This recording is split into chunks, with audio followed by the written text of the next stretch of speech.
Pues con el gusto de estar esta mañana. Claro que me daría más gusto si estuviéramos en persona, pero bueno, esa es la realidad que tenemos el día de hoy y con la ayuda del Señor vamos a salir de esta cosa. Quiero empezar este tiempo de reflexión y quiero decirles que Semana Santa siempre es un tiempo especial donde lo que Dios pide de nosotros, creo yo, es que estemos pensando en Él, que sea un tiempo donde podamos profundizar en Jesús, en la obra que Él hizo.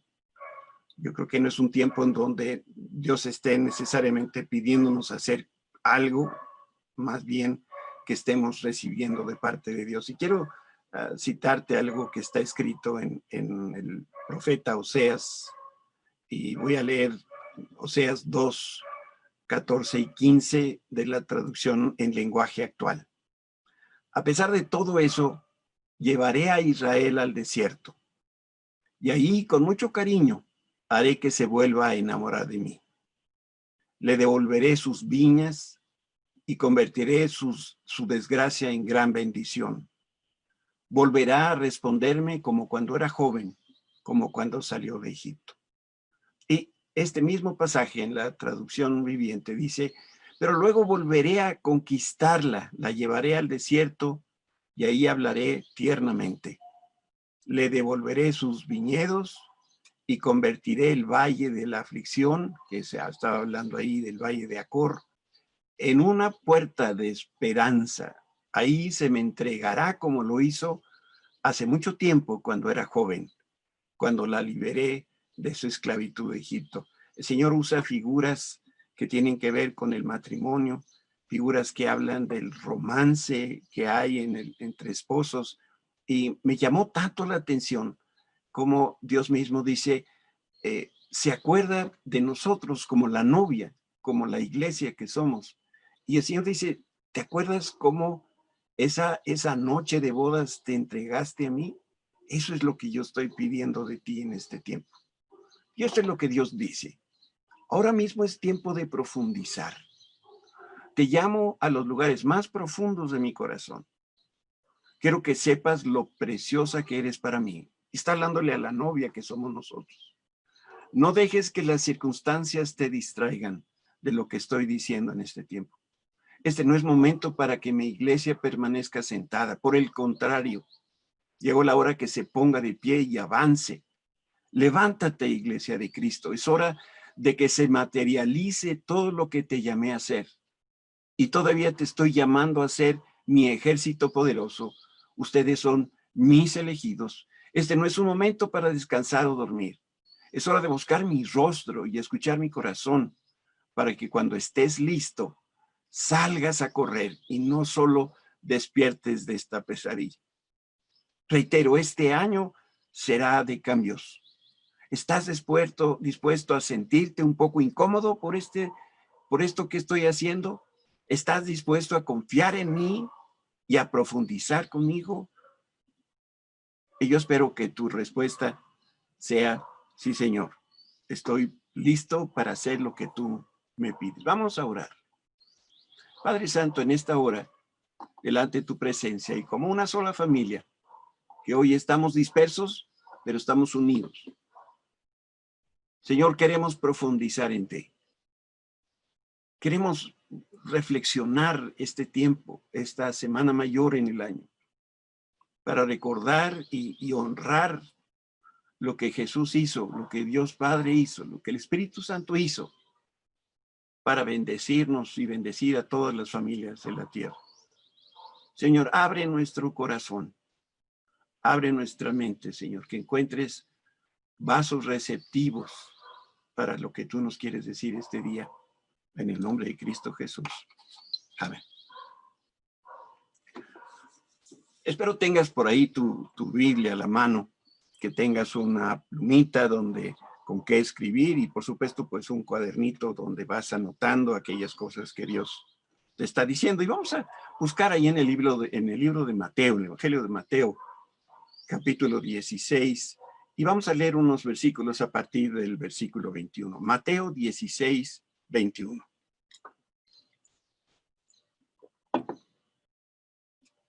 Yo estoy usando la Nueva Traducción Viviente porque es la traducción que yo entiendo y por eso es que la uso y la recomiendo. Mateo 16, 21. A partir de entonces, Jesús, el Mesías, empezó a decir claramente a sus discípulos que era necesario que fuera a Jerusalén y que sufriría muchas cosas terribles a mano de los ancianos, de los principales sacerdotes y de los maestros de la ley religiosa. Lo matarían, pero al tercer día resucitaría. Entonces Pedro lo llevó aparte y comenzó a reprenderlo. Imagínense, Pedro corrigiendo a Jesús por decir semejantes cosas. Dios nos libre, Señor, dijo. Eso jamás te sucederá a ti. Jesús se dirigió a Pedro y le dijo, aléjate de mí, Satanás. Representas una trampa peligrosa para mí. Ves las cosas solamente desde el punto de vista humano, no desde el punto de vista de Dios. Luego Jesús dijo a sus discípulos, si alguno de ustedes quiere ser mi seguidor, tiene que abandonar su manera egoísta de vivir, tomar su cruz y seguirme. Si tratas de aferrarte a la vida, la perderás. Pero si entregas tu vida por mi causa, la salvarás. ¿Y qué beneficio obtienes si ganas el mundo entero, pero pierdes tu propia alma, tu propio ser? ¿Hay algo que valga más que tu alma? Pues el Hijo del Hombre vendrá con sus ángeles en la gloria de su Padre y juzgará a cada persona de acuerdo con sus acciones. La cruz es el símbolo más importante de la fe cristiana, pero tristemente ha perdido el verdadero significado. Mucha gente lleva una cruz al cuello, pero a veces la lleva, pienso yo, para la buena suerte o quizá la utilizan la cruz como un elemento de decoración en casas y edificios. Y también la cruz, no sé si la palabra sea correcta, pero se ha romantizado y se ha perdido el terror y el poder que tiene la cruz de Cristo. Pero nosotros no debemos perder de vista que la cruz es un instrumento de muerte. Muchos hoy se oponen a la pena capital, me refiero a la silla eléctrica o la cámara de gases y la inyección letal, y consideran que dar muerte a un criminal es un castigo cruel, inhumano y bárbaro. Pero en los días de Cristo, los criminales eran clavados al tronco de un árbol en forma de cruz, y la víctima se sostenía erguida porque le atravesaban con clavos oxidados y amarraban su cuerpo al árbol, utilizando siempre para esto cuerdas ásperas o crudas. Y así permanecía crucificado la persona hasta que moría. Y saben, eso podía tomar varios días. Según la historia, Marco Tulio Cicerón en el año 43 a.C., él era un orador, un político y un filósofo, escribió que las personas que clavaban a una cruz con frecuencia deliraban y perdían el juicio. Y para no escuchar los gritos de los crucificados, les cortaban la lengua. La cruz era un instrumento de tortura. Y por supuesto, quien iba a la cruz, pues era el paso anterior a la muerte. Cristo fue torturado y crucificado por nosotros y hoy nos invita a seguirle. Pero la pregunta es, ¿a dónde o a qué nos invita Jesús? Este pasaje que leímos de Mateo 16, del 21 al 27, se desprende que Pedro necesitaba conocer el verdadero significado de la cruz. Él tenía que darse cuenta por qué Cristo tuvo que sufrir una muerte tan horrible. Ahora, según la leyenda, y esto no es historia, es leyenda, Pedro murió crucificado de cabeza por seguir al maestro. Bueno, eso dicen los que creen esta leyenda. Pero lo que sí tenemos certeza, porque la Biblia lo dice, es que días antes Jesús habló con Pedro y le dijo, te digo la verdad, Pedro, cuando eras joven podías hacer lo que querías. Te vestías tú mismo e ibas a donde querías. Sin embargo, cuando seas viejo, extenderás los brazos y otros te vestirán y te llevarán a donde no quieras ir. Jesús dijo eso para darle a conocer el tipo de muerte con la que Pedro glorificaría a Dios. Y entonces Jesús le dijo, sígueme. Leí de Juan capítulo 28, perdón, Juan 21, versículos 18 y 19. Para Pedro, la cruz de Jesús fue el cincel que daba esos toques finales a una vida que había sido esculpida por el Señor. Y Jesús preguntó a sus discípulos, ¿quién dice la gente y quién dicen ustedes que es el Hijo del Hombre? Recuerda que Hijo del Hombre era un título que Jesús usaba para referirse a él mismo.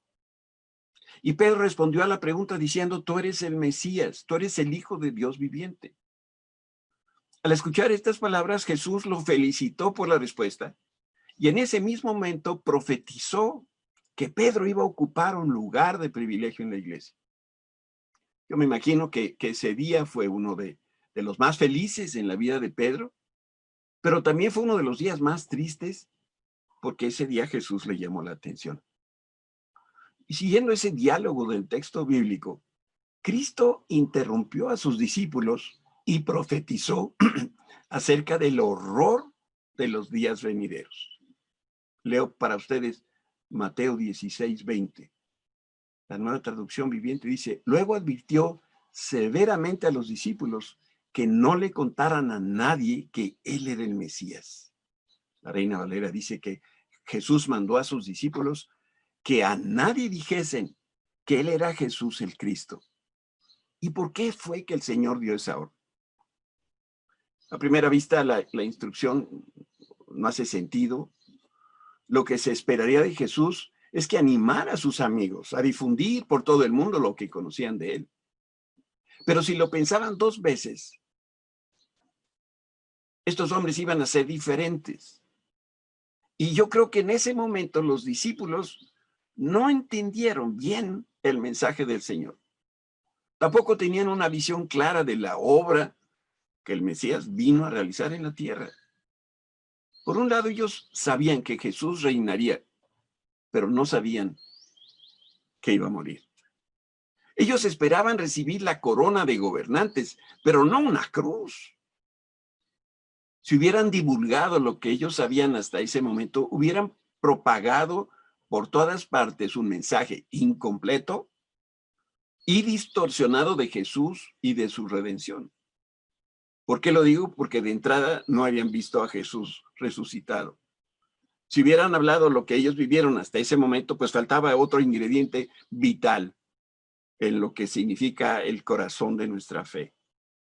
Y lo que siguió en la plática de Jesús con Pedro fue una verdadera bomba.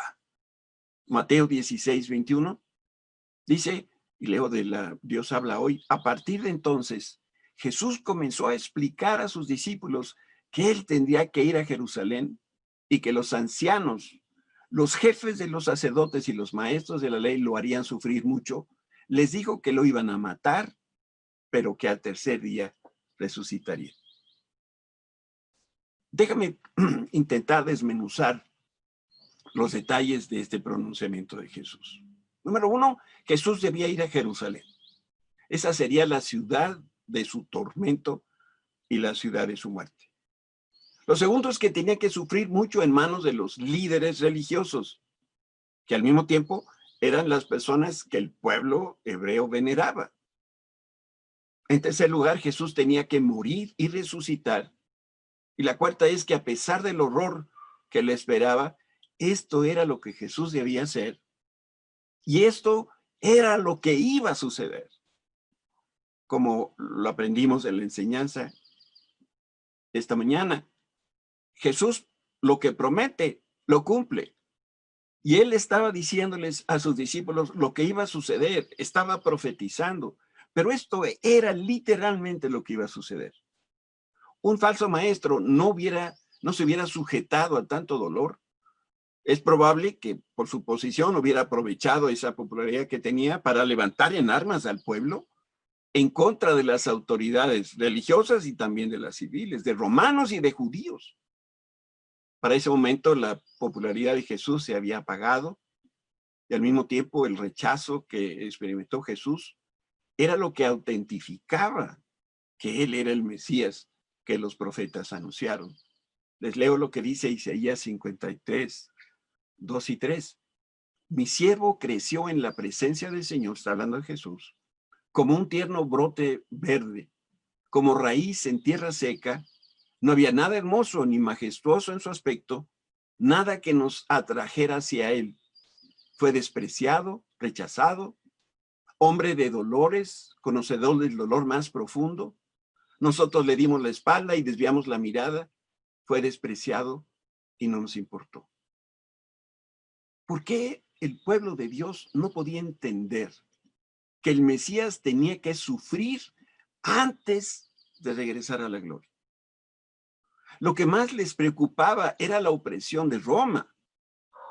No tenían interés en las cosas espirituales, y la gloria venidera en Cristo, si se lo hubieran dicho, les pasaba kilómetros arriba de su cabeza.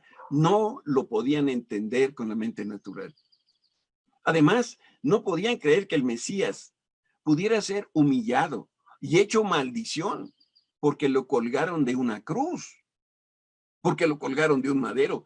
La ley hebrea estipulaba claramente en Deuteronomio 21, 23, maldito por Dios el que es colgado en un árbol o en un madero.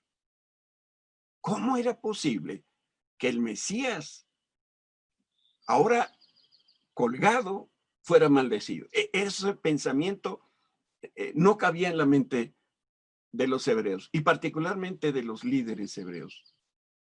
Y lo que Jesús decía es que estaba preparando a sus discípulos para que ellos pudieran resolver esas pruebas difíciles a las que se iban a enfrentar. Quería que comprendieran que su muerte la había ordenado el Padre, y esto no era una tragedia inesperada. Sin importar el dolor que vendría, debían creer que la cruz era parte del propósito eterno de Dios.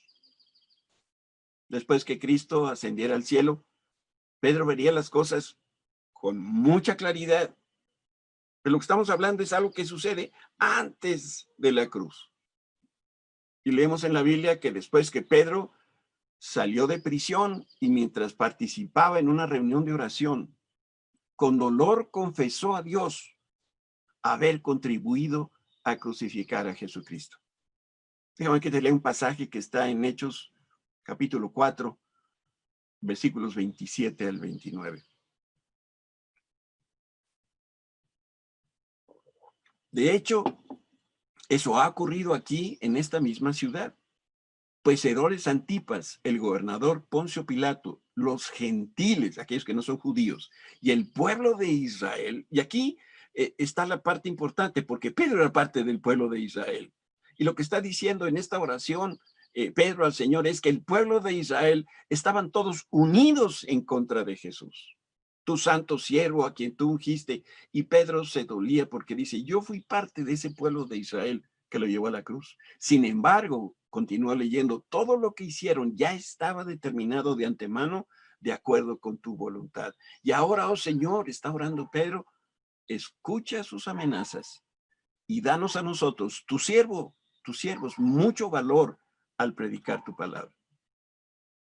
Es esto que Pedro decía, deja ver que él conocía la voluntad de Dios, también conocía lo que se había profetizado del Señor, y que esto se iba a cumplir, porque la voluntad del Padre no es caprichosa, ni escondidiza, ni oscura para que nosotros la tengamos que adivinar.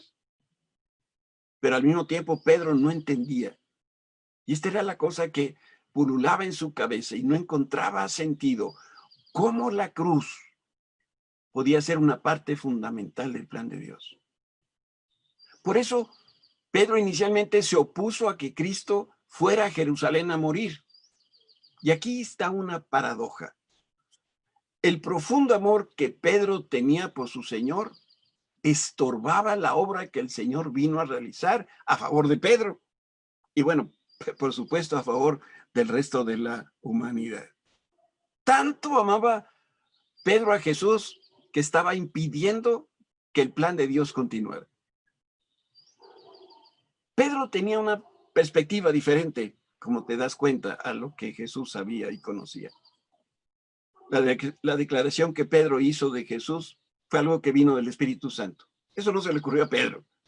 Pero quizá por eso Pedro a lo mejor creía conocer a Jesús mejor que nadie. O quizá por esa revelación trató de imponer su criterio a Jesús para que no fuera a Jerusalén. Desde mi punto de vista, por más discernimiento que tuviera Pedro, no podía entender por qué el Mesías que amaba tanto debía someterse a la peor de las humillaciones. Y tampoco Pedro comprendía por qué Jesús tenía que morir de una manera tan dolorosa y vergonzosa. Mateo 16, 22, este mismo pasaje con el que empezamos, pero ahora déjame darte la traducción viviente. Y quiero que notes algo que a mí siempre me llama la atención. Entonces Pedro lo llevó aparte y comenzó a reprenderlo. Ahora los patos le tiran a la escopeta. Reprender es corregir. Pedro reconvenía a Jesús por decir semejantes cosas. Y Pedro le dice en esta traducción, Dios nos libre. Eso jamás te sucederá a ti. Era como decirle, Señor, ten compasión de ti, en ninguna manera, dice la Reina Valera, esto te acontezca. La conducta de Pedro y lo que le propuso al Señor fue al mismo tiempo algo muy equivocado, pero también muy entendible. Pedro apartó a Jesús de los demás para tener una conversación privada. No quería que los otros discípulos escucharan lo que él iba a decir a Jesús. Y con otras palabras le dijo, Jesús, no debes aceptar la orden que te dio el Padre Celestial. Lo amaba tanto que no podía ver sufrir a su Señor, y menos de una manera tan cruel y tan vergonzosa. Hagámonos un poquito para atrás y pensemos. Nosotros con frecuencia a las personas que nos aman, nos dan consejos bien intencionados, pero bien apartados de la palabra de Dios y por supuesto lejos de la voluntad de Dios. A veces estos consejos o recomendaciones solamente expresan la manera como nosotros racionalizamos nuestra desobediencia. Diríamos que son consejos amorosos, pero carentes de sabiduría. Esto era lo que estaba haciendo Pedro.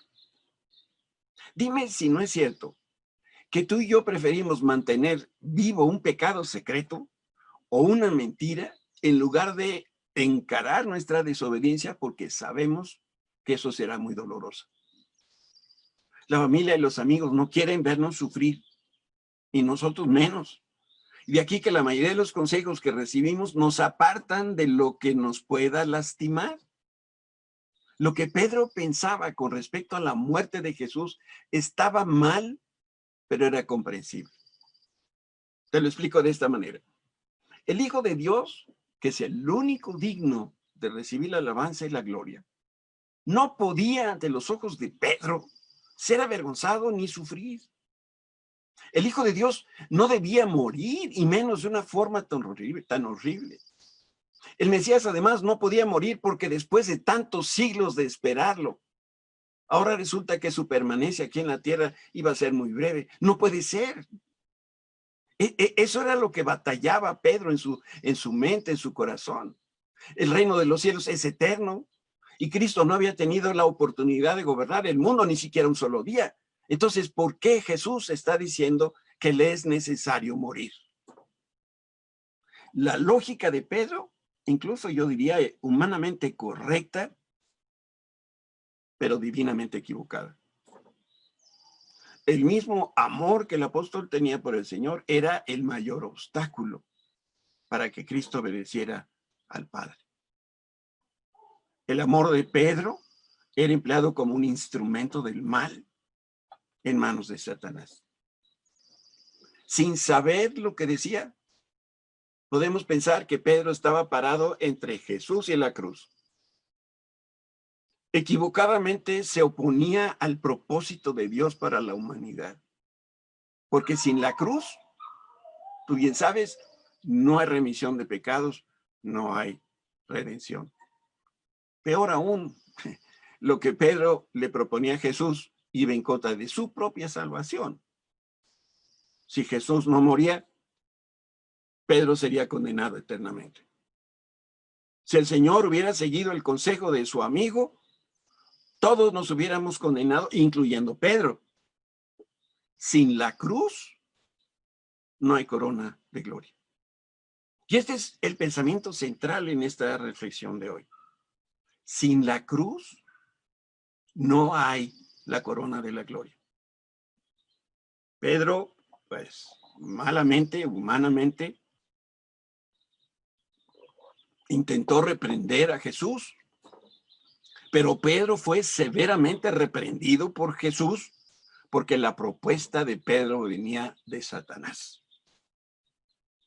Este pensamiento no era propio de Pedro. Pedro dejó que Satanás lo utilizara. Y te quiero decir con eso que la mejor de las motivaciones no puede sustituir la obediencia a la voluntad de Dios, aun cuando tengamos nosotros que sufrir. Te he descrito de alguna manera la perspectiva de Pedro. Déjame hablarte un poquito acerca de la perspectiva del Padre, el Padre Celestial. ¿Qué fue el error de Pedro? Cristo se lo dijo con toda claridad. Y regreso a Mateo 16, 23. Jesús se dirigió a Pedro y le dijo: aléjate de mí, Satanás. Representas una trampa peligrosa para mí. Me eres tropiezo. Ves las cosas solamente desde el punto de vista humano y no desde el punto de vista de Dios. Piensa en esto. Pedro, la roca. Esas palabras que Jesús le dijo a Pedro, Pedro, la roca, se había convertido en piedra de tropiezo. No era una piedra que sirviera al cimiento, que sirviera a una de las columnas del templo que se levantaba. No, ahora esta piedra, esta roca, se había convertido en piedra de tropiezo. Y sin saberlo, Pedro le había tendido al Señor una trampa del diablo. En lugar de actuar como discípulo de Cristo, se había convertido en instrumento de Satanás. El mismo hombre que habló con verdad bajo la inspiración del Espíritu Santo, ahora lo hacía bajo la autoridad del príncipe de la oscuridad. Sus palabras ya no eran esa revelación del cielo. Esas palabras eran una propuesta que venía del infierno. Y esta debe ser la advertencia para nosotros. Mateo 18, 7 dice: ¿qué aflicción le espera al mundo? Porque tienta a la gente a pecar. Las tentaciones son inevitables, pero ¿qué aflicción le espera al que provoca la tentación? Otra de las versiones de la Biblia dice: ay del hombre que es como Pedro, que hace pecar a los demás. ¿Sabes? Cuando tengo la oportunidad de oficiar una boda, y una vez que han sido ya declarados delante de Dios como esposo y esposa, y son ahora un pacto matrimonial vivo, y antes de dar mi bendición a los novios, yo me dirijo a los testigos, a los padres, a los amigos que están ahí reunidos y que están escuchando. Y yo les digo siempre lo mismo. Cuando yo me comprometí a casar a esta pareja de novios, yo tomé una responsabilidad con ellos, que yo, hasta donde mis fuerzas lo pudieran, iba a estar ahí para ver que su matrimonio se mantuviera en amor y que se mantuviera porque ellos, los novios, habían confesado con sus propios labios que se amarían el uno al otro hasta que la muerte los separara. Y yo, como pastor y como oficiante en esa boda, yo me comprometo a ver que eso se cumpla, sin importar que ellos quieran o no quieran. Es que esa es mi responsabilidad delante de Dios. Y luego me volteo a la gente y le digo: si ustedes están aquí, es porque, algunos no lo sabían, pero es porque ahora ustedes se comprometen delante de Dios a ver que el matrimonio que estamos todos viendo se lleve a cabo. Y por favor, y en especial a la familia, no des malos consejos. ¿Y a qué me estoy refiriendo? Que cuando la familia ve que hay dificultades en el matrimonio, y todos los matrimonios tenemos dificultades, y cuando los esposos no son cuidadosos y van con la familia y dicen lo que hizo el esposo, pues naturalmente la familia de la esposa está enojada y el consejo que le da entonces a la hija es, deja ese hombre, no te conviene ese hombre. Esta es una mala influencia. Y esto era haciendo estaba haciendo lo que Pedro hacía ahora con Jesús. Estaba dando un mal consejo. Porque los padres, cuando aman a sus hijos, queremos lo mejor para ellos. Y a veces nuestro consejo no es el más sabio. Y este es el caso de Pedro. Y es importante que pensemos en la respuesta del Señor a Pedro. Y Jesús reprendió a Satanás y no al apóstol. Fíjate bien lo que estamos considerando. Jesús no dijo, Pedro, apártate de mí. Eso no dijo. El Señor Jesús discernió que el enemigo estaba utilizando al apóstol, que no es lo mismo que Pedro fuera responsable de sus palabras a que él hubiera maquinado el complot diabólico. Por eso Jesús no dijo que Pedro estuviera poseído por Satanás. Lo que sí dijo es que se dejó utilizar por Satanás y participó en un plan en contra de Cristo. Estaba participando en un plan en contra del reino eterno de Jesucristo, en el cielo y en la tierra. Este mal consejo de Pedro venía, como digo, del infierno. Y se parece a otro que el Señor recibió después de que fue bautizado. ¿Recuerdas tú que Juan el Bautista, quien se sentía indigno de amarrar las sandalias de Jesús, se acercó a Jesús, que Jesús quería ser bautizado, y ahí fue cuando se escuchó una voz del cielo que autentificaba a Jesús, se vio y se vio una paloma que era el Espíritu Santo descender sobre Jesús y lo llenó, lo bautizó con su Espíritu de tal manera que a partir de ese día, lleno ya del poder del Espíritu Santo, Jesús pudiera llevar a cabo su ministerio. Y antes de empezar su ministerio fue llevado al desierto.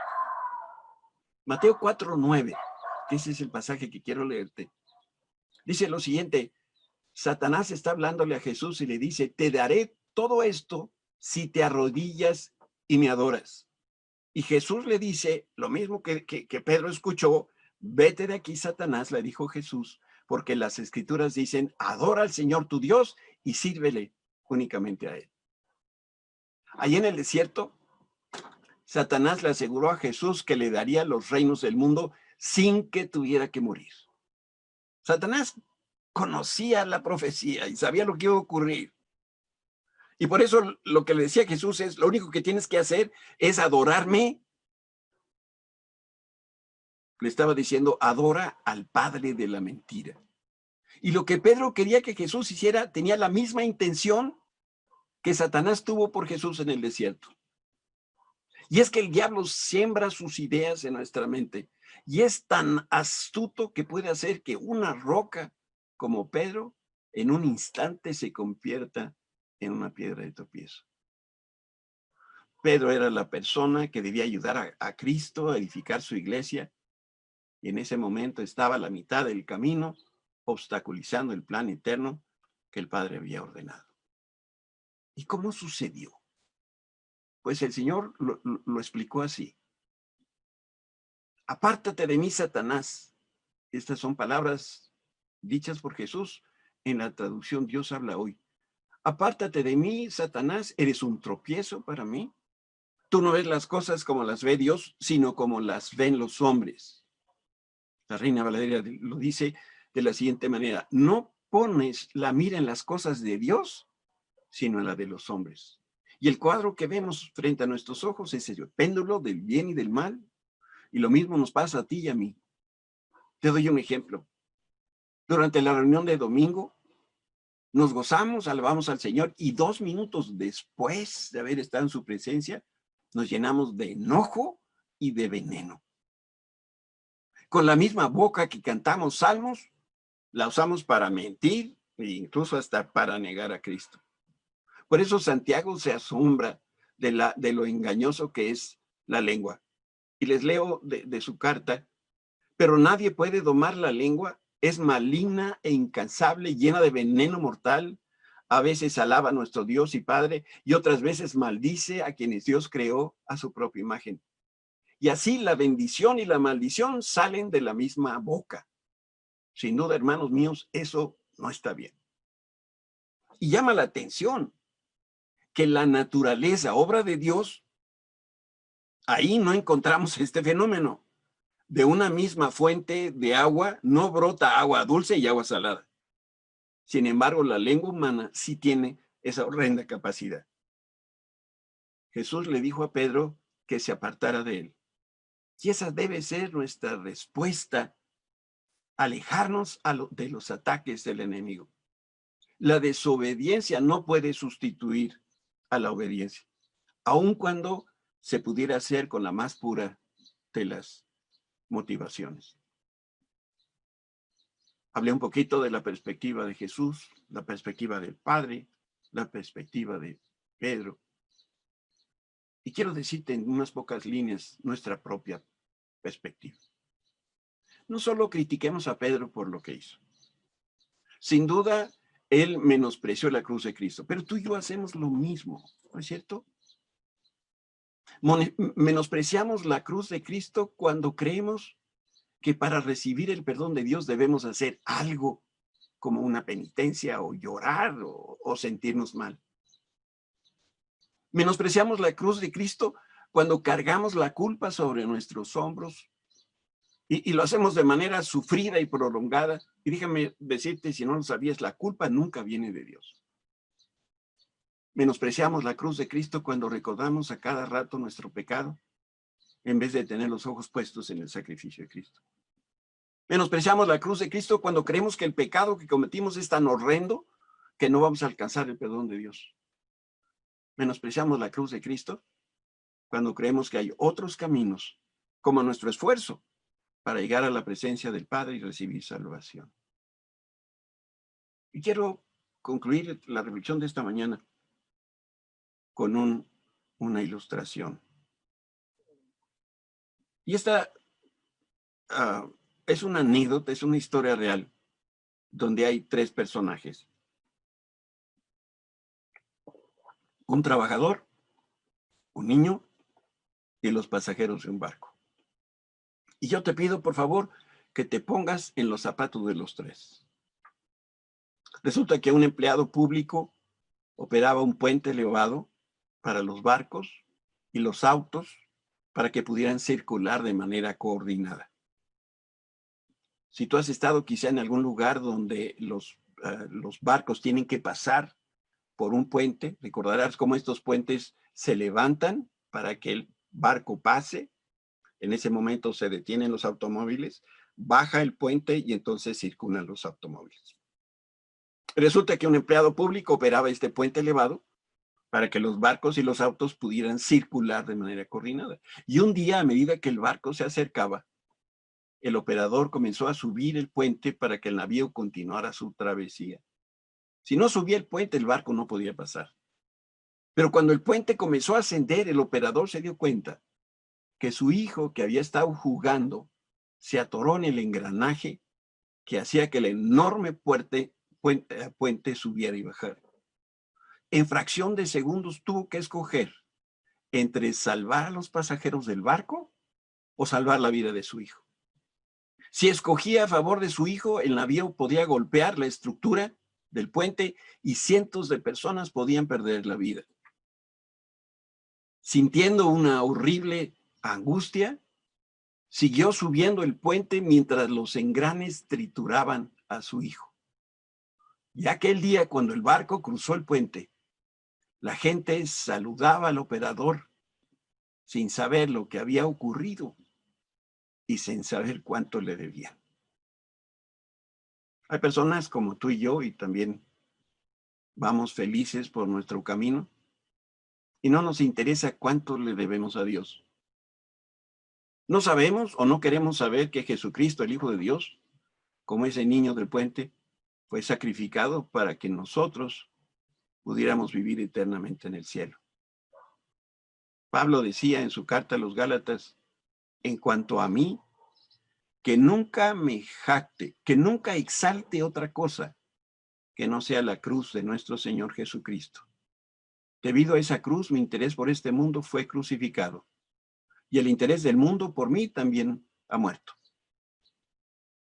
En la reflexión de hoy, Jesús enseñó a Pedro el poco valor que tiene la sabiduría humana, y al mismo tiempo vimos lo vulnerable que es el hombre frente a los ataques del enemigo. Y a pesar de todo, el Señor fue misericordioso con Pedro. Pero también le llamó la atención y lo cimbró con sus palabras. Ahora nosotros, como Pedro, debemos aprender a no menospreciar la cruz. Y que nos quede claro que la cruz antecede a la corona. ¿Quieres cerrar por un momento tus ojos para orar juntos? Y pido que cierres tus ojos simplemente para que no te distraigas. Padre Santo, delante de tu presencia esta mañana, con dolor, con pena, al recapacitar un poco, solamente un poco en lo que Cristo hizo por nosotros. Al menos yo me doy cuenta que la presencia, la figura de la cruz de Cristo en mi vida no siempre es central. Y con mucha facilidad yo he menospreciado la obra que tú hiciste en la cruz.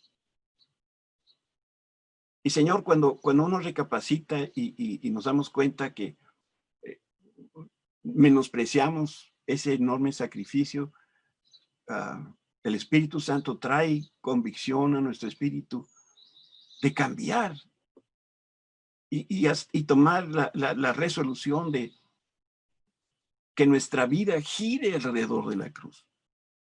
Que nuestra perspectiva al pensar en Dios y al pensar en Jesús cambie para que podamos entender el enorme sacrificio que el Padre y el Hijo hicieron para que nosotros pudiéramos recibir la salvación y la vida eterna en el cielo. Padre, qué gran regalo.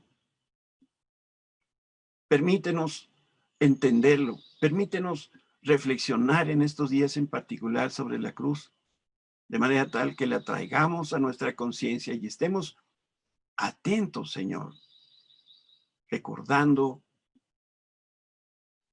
dándole el valor que la cruz tiene en nuestra vida. Espíritu Santo, ven y sella esta verdad en nuestros corazones. Permítenos que a partir de hoy le demos el honor que tiene la cruz. Gracias por este sacrificio. Gracias, Jesús, porque tú estuviste en un puente también, que fue ahí en el Calvario. Y gracias a que tú permitiste, gracias a que tú cediste tu vida, nosotros hoy que creemos en ti, somos salvos. Te bendecimos, te amamos, Padre, en el nombre precioso de Jesús. Amén.